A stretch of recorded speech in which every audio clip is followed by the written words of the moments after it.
If you get into a car accident, where should you take your car for repairs?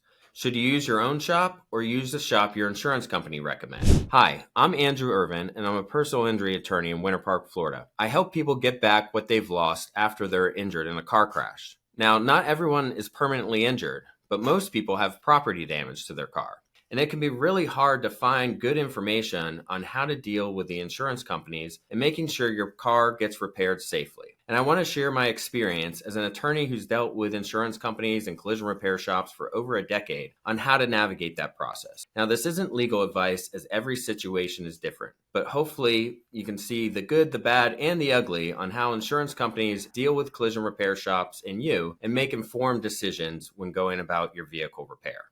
When I was younger, I got into a car crash, and my car had damage to the front end. My insurance company recommended a shop, so I took it there. I remember they advertised that the shop had cameras so I could watch the repair as it went through the process. The cameras didn't work. When I got the car back, the headlights never worked the same as they did before the accident. They were kind of shooting at an angle and not directly in front of me. And I remember, again, being young, thinking, well, I guess this is just how it is after an accident. And I'm sure the shop did the best that was humanly possible. After all, my insurance company recommended them. Since I became an attorney, my focus has been on helping people who are injured in car crashes. And part of that process is looking at the damage to the cars. This can help give us clues on how somebody could have been injured, but also I like to help my clients make sure that they are properly paid for the damage to their car. I came to learn that when an insurance company recommends a repair shop, it isn't just based on your location or consumer reviews, or that repair shop is the best one to do repairs on your type of vehicle. They are recommending shops they have a relationship with. In the industry, we call this a direct repair program, or DRP. But different insurance companies call them by different names. For example, State Farm calls their shops select service shops. Allstate calls them a Good Hands Network shop. USAA calls them a STARS facility. These shops can usually be found on the insurance company's website or their app, or you might receive a list of them from your insurance adjuster in a letter or email after your claim gets started. So what is a direct repair program shop?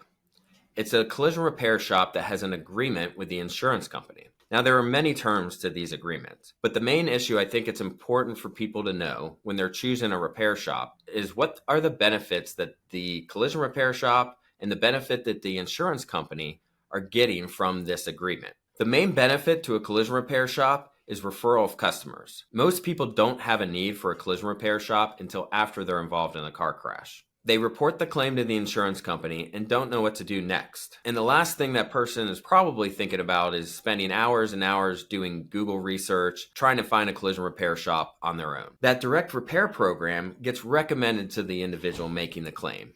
And there's a high likelihood that individual is going to choose that shop just because it was recommended by their insurance company. So what does the insurance company get from one of these agreements? Predictability and some control over the cost. Mainly because the collision repair shop agrees to write their estimates in accordance with the insurance company's standards and procedures. Now, this doesn't sound that bad, but what other standards are out there? Well, your manufacturer has standards for the repair of your vehicle. Every vehicle manufacturer spent thousands of hours developing a repair standard for every inch of your vehicle.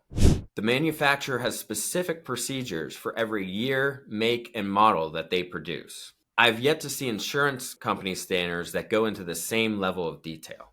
The big question you need to ask your repair shop is what standards are they going to use in repairing your vehicle?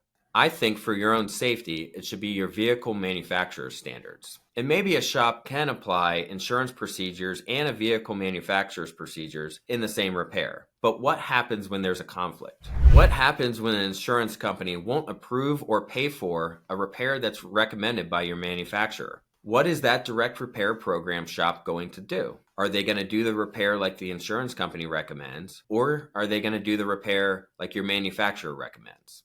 Now, I think it's a good time to mention that just because a shop is independent or not a direct repair program doesn't mean that they will automatically follow your manufacturer's guidelines. And I have heard from people at direct repair program shops that say they follow manufacturer's guidelines in all of their repairs. But their agreement with the insurance company may give you pause for concern because you are just one customer. And the insurance company has the ability to send this shop hundreds, if not thousands, of customers. Insurance companies aren't charities, and they have to produce profits for their shareholders. And one of the ways they can do that is minimizing the cost of claims. And having more control over the repair process through these direct repair program agreements, insurance companies can maximize their profits by reducing the cost of every repair. So what repairs might an insurance company not pay for? A common example are OEM parts. OEM stands for Original Equipment Manufacturer, and are new parts that were designed and manufactured by your vehicle manufacturer. This is opposed to aftermarket parts or junkyard parts. Now, aftermarket parts are usually new parts, but they're not produced by your vehicle manufacturer. And junkyard parts, sometimes called salvaged parts or recycled parts, are parts that are coming off a wrecked vehicle. OEM parts are usually more expensive, so insurance companies naturally don't like to pay for them. Direct repair program shops know what an insurance company prefers, and in some repairs, they might use OEM parts, and in some repairs, they won't. A major concern of aftermarket or recycled parts is lack of testing. Your vehicle manufacturer does lots of testing on your car and all of its component parts, but these aftermarket parts normally haven't been tested. And if your parts are coming from a wrecked car, how do you know those parts are still safe? You don't. So whatever shop you choose, ask them what type of parts they're going to use in the repair of your vehicle. Other repair procedures that are often not paid by insurance companies are safety checks such as seatbelt inspections and calibration of collision warning systems. And shops that aren't going to follow your manufacturer's guidelines may not do these repairs and probably don't even have the necessary equipment to do these repairs. Now, there are some drawbacks with choosing an independent shop that is going to follow your manufacturer's guidelines.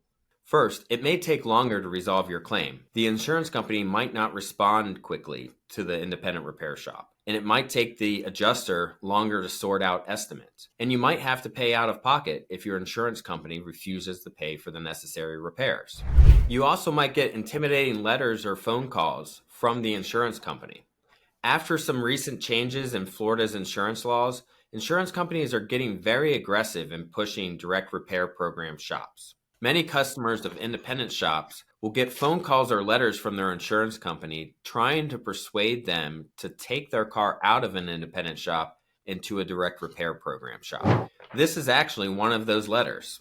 The insurance company might tell you that the independent shop charges more than is reasonable or charges for things that are unreasonable. And the insurance company will tell you that they'll only pay for the repairs that the insurance company deems are appropriate. And anything else, you will have to pay out of pocket.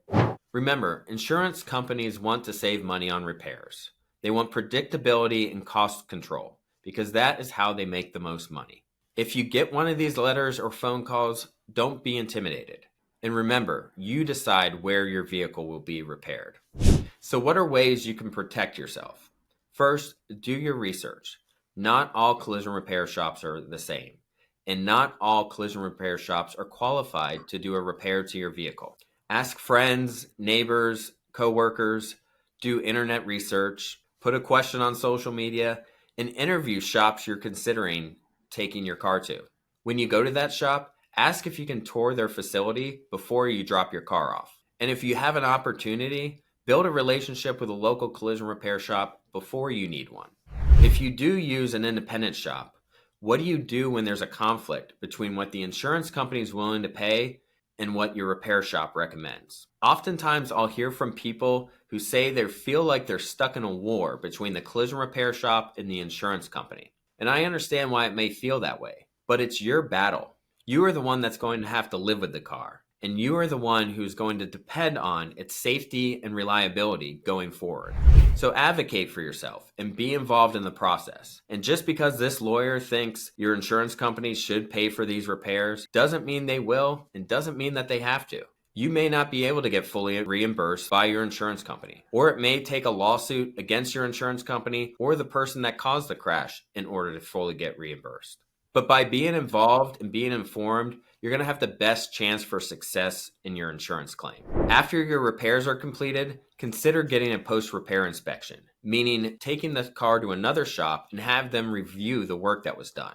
I've heard from shops that do these post-repair inspections, both of repairs that were done at another independent shop or a direct repair program shop. And some of the repairs that they've discovered are horrendous. One example that comes to mind are rolled up airbags, where instead of replacing airbags that had already deployed, the repair shop just rolled them up and put them back in and covered it up. Now, fortunately for this family, they found out before there was a subsequent crash and the airbags didn't deploy.